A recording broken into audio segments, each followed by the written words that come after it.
What's up, everyone? My name's Brenner. Welcome to my channel. This is Mr. Liquor Sipper, and today we will be reviewing Michters, which I've done before, but not this particular Michters. This Michters is small batch bourbon.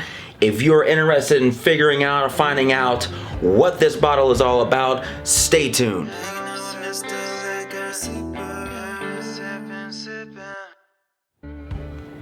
Okay, so I'm sipping out of a weird shaped glass. I call this my fishbowl. Anyway, that stuff aside, today we're gonna do something a little bit different. I normally go through, I do some research about the product, and I try to give you guys a little synopsis and background about everything. However, I have done Michters before. The Michter Straight Rye that I have back here, I think I did that review like a year and a half ago or something like that. I personally have never done or tasted this Michter's small batch before, but also I wanted to test to see how my palate has matured and grown over this last 2 years of me doing this channel and me being a newbie and such, and just kind of see what elements do I pick up on versus someone else's reviews that we're gonna look at, and kind of compare and contrast and see, like, you know, I understand everyone's palate's gonna be different, so it'll also give you guys out there an idea of if our palates are similar, and in fact if it is, then then you know that what I get is something that you may potentially like. Right now, currently sipping on a little bit of Elijah Craig, nothing too significant. If you guys are interested in finding out about Michters and stuff, or you guys want some clarification on Michters, I just dropped a little bit of news about them yesterday, but if you guys want some history and stuff, let me know. Drop a comment. Like I said, I do have some stuff that I have done about them before, so go ahead and check out the library that I have set up. You guys can see what I have written up. Alright, so Michters, let's go ahead. We're just gonna go straight to it. If you've been following the channel for a while, you already know my history here with opening up these bottles, so I don't play around. Just gonna go straight for the knife and cut this guy open. Ah! Oh God, son of a! Just kidding. Oh, did I trick you out there? All right, so. Ooh, that sounds pretty, doesn't it? Beautiful. Gotta love that sound. All right, so we're gonna dump a little bit of this in here. As I say, it's always a roughly a 2-ounce pour. Get a good pour in there, see what that's all about. On the bottle here, it does give you a little bit of a disclosure. US Star 1 or US 1 small batch Kentucky straight bourbon.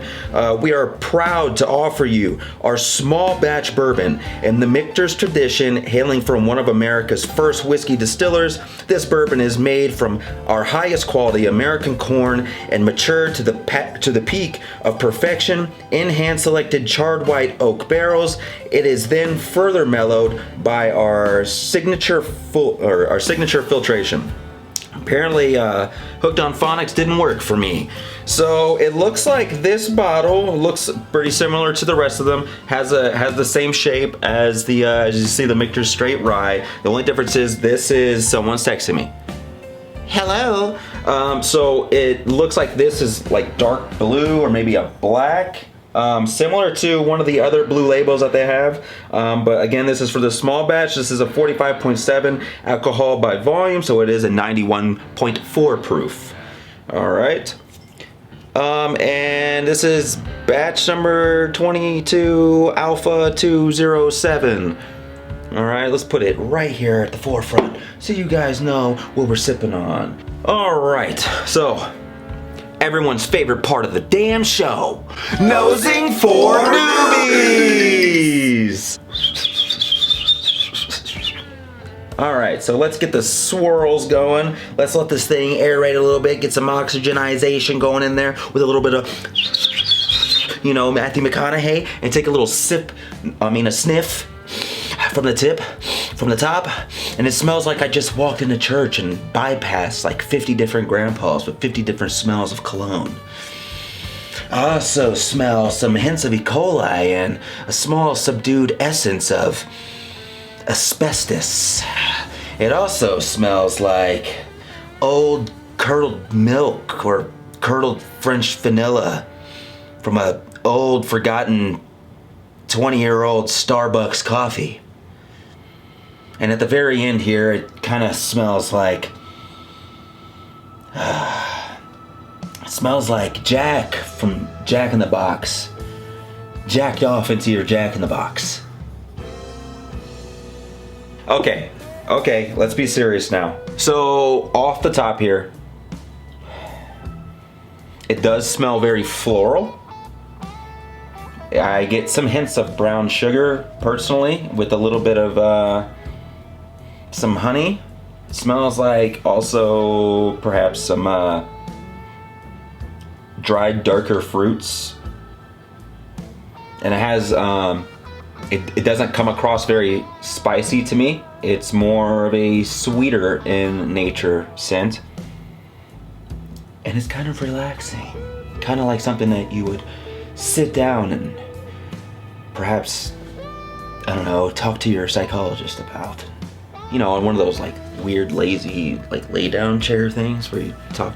Yeah, all right, so let's go to the palate. Let's see what this is really all about. Because after all, the taste is where it's at.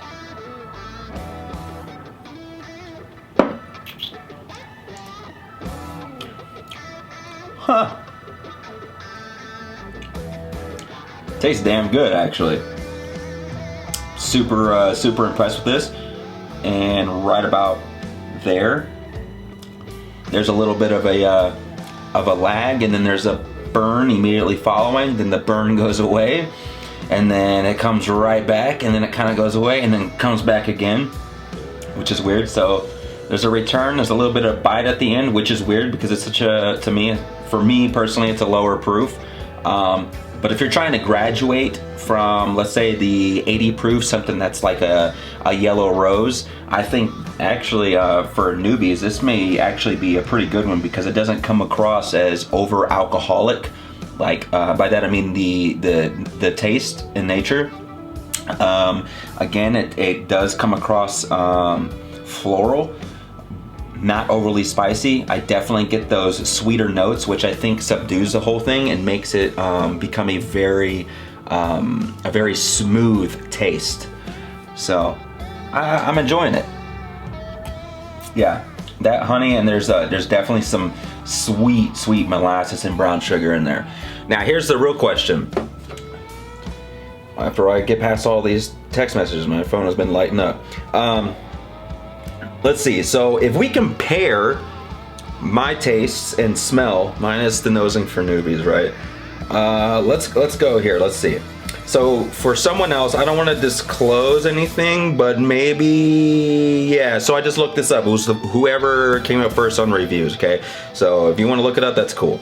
So to the nose, this guy here says that the initial scent profile opens with a tough to place lemon lime zest, vague floral notes. There's my floral notes. Okay, I do get that zest in there. So okay, and then he says vanilla pops through, but only fleetingly. So he just barely got like maybe a quick snifferoo of that.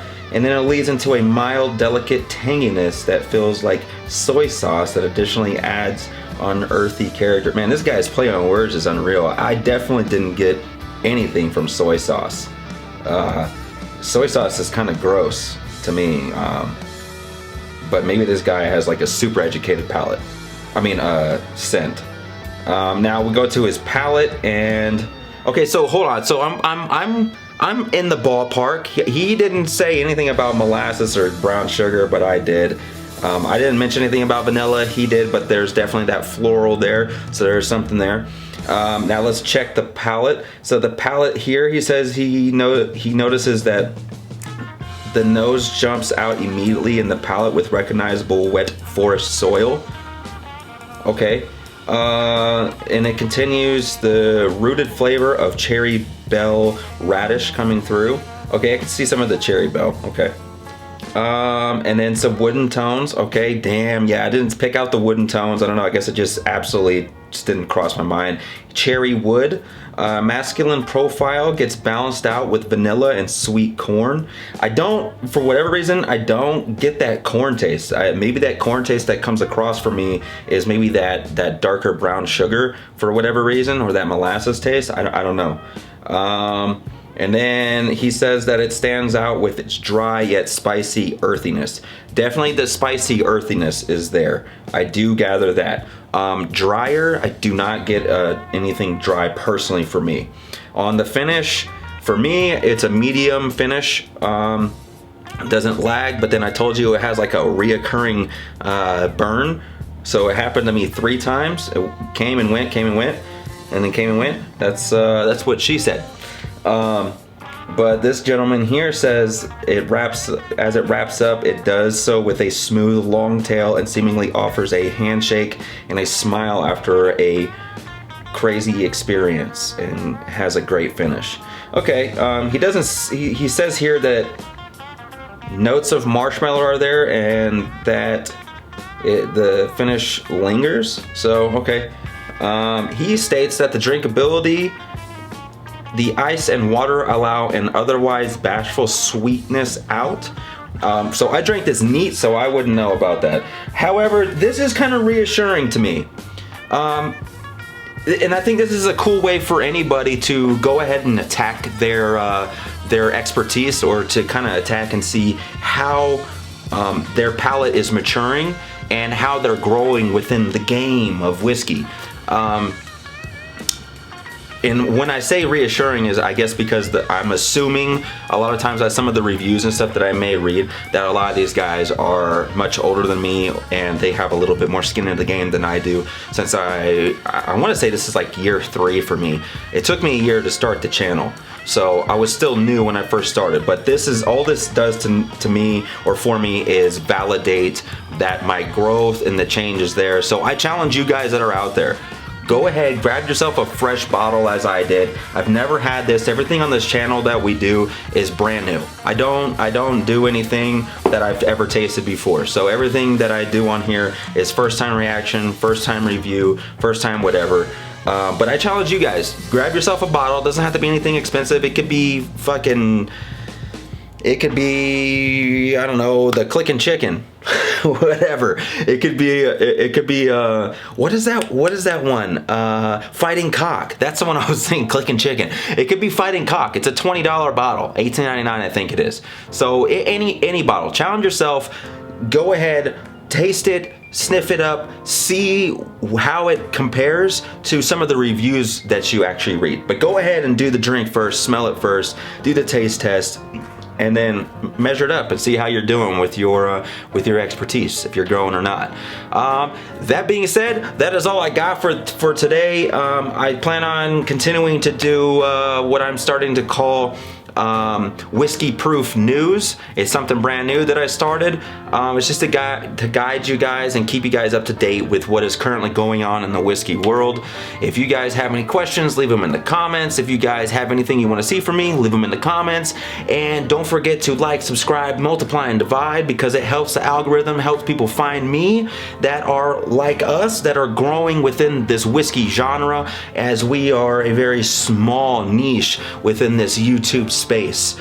Anyway, in conclusion, as always, cheers and keep on sipping.